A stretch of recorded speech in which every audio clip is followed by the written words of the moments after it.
Hello, Statistics 243 BU. My name is Miles. I'm part of the Power of Crowdsourcing group, and unfortunately for health reasons, which I will not mention here, I'm not able to make it to class today, but I did want to make sure I could contribute to my group's presentation, so I'm shooting this little video, throwing it on YouTube, and sending a link to my partners. So without further ado, in our research for the project proposal, I found a mathematician named Francis Galton.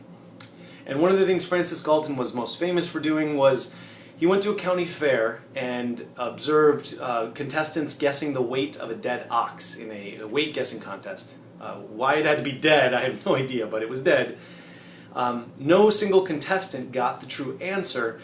But what Galton did afterwards, and I'm not sure why, but he averaged all of the answers together, and what he found was the average was very close to the true answer. Different sources gave it different amounts. One said he was 1 pound off from the true answer. Another one that we read, I think it was something like 7 or 8 pounds off. But either way, he was very, very close to the true answer. So what does this mean?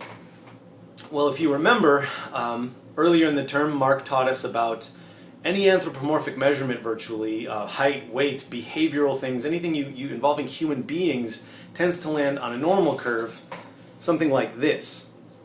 Well, what Galton found evidence of was not only, the guesses for all these people did fall on a normal curve, but this line here up the center, this is the measures of center, and on a true normal curve, that's your mean, your median, and your mode. They're all lined right up in the center. What Galton found was that if you're asking people to give you an answer that has a true answer to it, asking them a question that has a true answer rather, that line represents the true answer that you're looking for, that the measures of center will give you the correct answer, give or take. So in that vein, what we did was we took this jar of jelly beans, and we took it to various different locations and had people guess how many jelly beans are in the jar, and then did various number crunching to find measures of center and things with their guesses to see how accurate people were. We had 5 different populations, and I'd say, give or take, they were all very close. The worst mean of any of the groups was 300 beans off the true answer, and the best mean was 9, about 8 or 9 beans off of the true answer with one of the populations. Taken all together, it was about 200 beans off the true answer.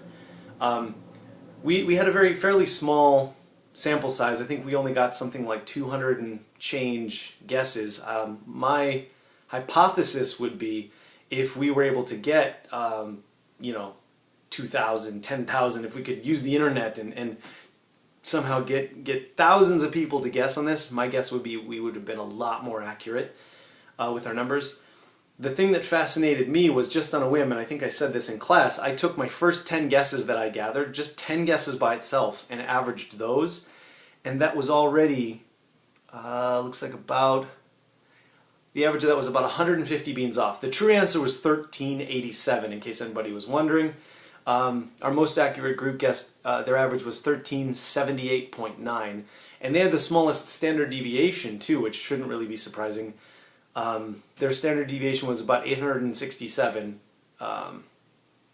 beans, but the other groups were more like 1,500 to 2,000 beans. There was a wide range of data for most groups, but the Spaghetti Factory group was where the population that had the most accurate answers was taken from.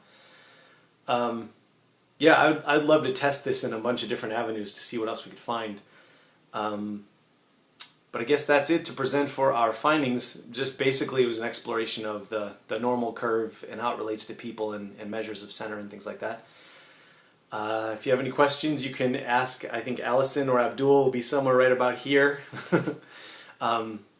Hopefully I'll see you guys on Friday. Thank you.